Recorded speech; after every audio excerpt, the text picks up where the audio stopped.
Alright, well, I'm selling my RV, the Fleetwood Bounder. It was the pride of the American side, the best of our fleet. And, yeah, it's time that she move on. I had her since 2010. Yeah, 2000. Was it 2010? Yeah, till 2010. And I got her in the summer of 2010.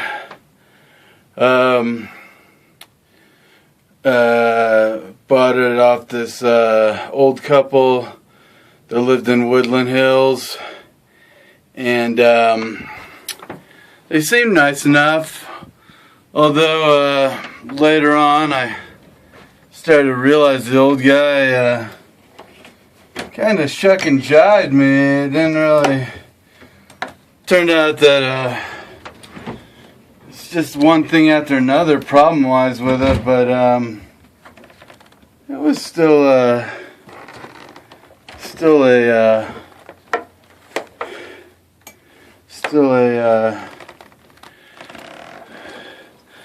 cool RV though.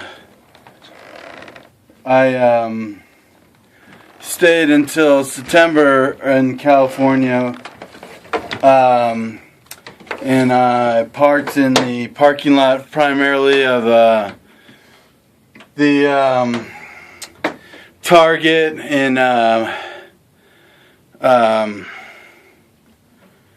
guess that was North Hollywood, in San Fernando Valley, I think on Vineland. It's all Mexican area, and there was like at night there was a really good Mexican taco stand place they would set up, and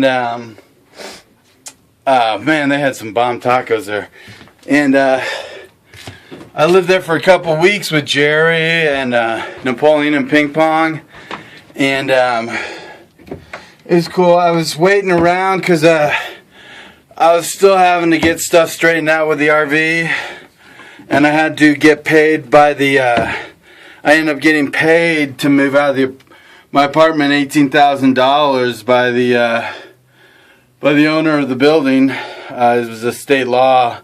If you had to move out, they had to pay you $10,000. But I held out for $18,000 because I was the last person still there in the building, and so he regretfully paid me the extra $18,000. I asked him for me to leave early, and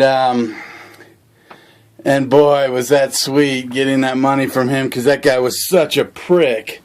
He was always trying to get me kicked out because he knew he was going to have to pay me the $10,000. So he was trying to get me kicked out of there, and he couldn't, even though he sent inspectors to my apartment and everything to try to get me tossed out. But so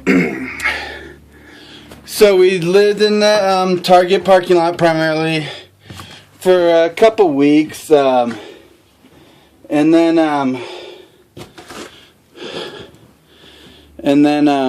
we also stayed at the RV place there in I don't know where the hell it is, up north of LA, Santa Clarita maybe, I don't know. And the plan was that I was going to move to Montana. I wanted to move someplace cold, and my dad was just like, go ahead, get someplace cheap. And I found a place in this town called Red Deer, I think. And the rents were only $350 a month. And It looked cool. It kind of looked like the kind of area I wanted to move to. I wanted to move to a cold area, kind of like a ski towny kind of place. So I'm still there at the Target in LA, and the last day we were there, it was 113 degrees out, and I mean the AC wasn't really working. The generators kept conking out. And like Jerry was like panning like crazy. I knew he was miserable, and the other Ping Pong and Napoleon weren't liking it either. So I just decided, well, time to start the trip. So we left that day, and the thing is, once I got out on the road, it was like I couldn't drive for more than a couple hours without just falling asleep at the wheel almost. So it's like I could only drive for a couple hours and then have to pull over. And so I'm trying to remember where we got to the first day. I mean, it couldn't have been very far. I'm guessing that we went up to Nevada first, maybe, and then like Utah, and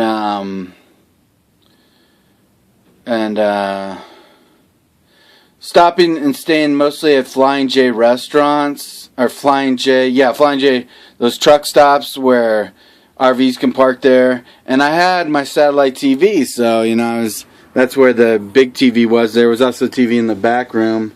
I've taken them down, but and I had a microwave. The oven wasn't working, and the fridge didn't fucking work. I had to get a fridge at Target while we were there, and so maybe we just drove up to No, we did go to Nevada, I think. I don't know. I remember getting to Utah and staying primarily in the parking lots of Walmarts too. We stayed there, and anyways, long story short of it, I guess I got to Montana.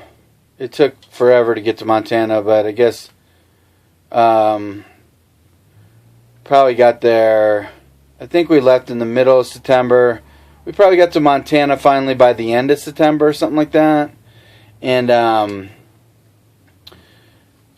so I was driving to this town I was going to move to, and I blew a head gasket like 15 minutes from this place, and I had to pull over in this little town, and these cowboy guys were trying to help me out, and I guess when they popped the hood and it was smoking, they checked the radiator fluid, and I guess radiator fluid started to spray up, and it got into the engine, and I found out later that when that happens, your engine is shot when you get radiator fluid in the engine.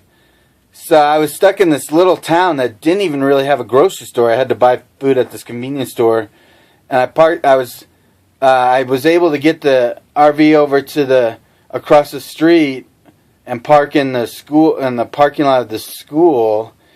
And for a couple nights I was there, and like at night I would see deer running around, and I remember I watched some of the playoff games.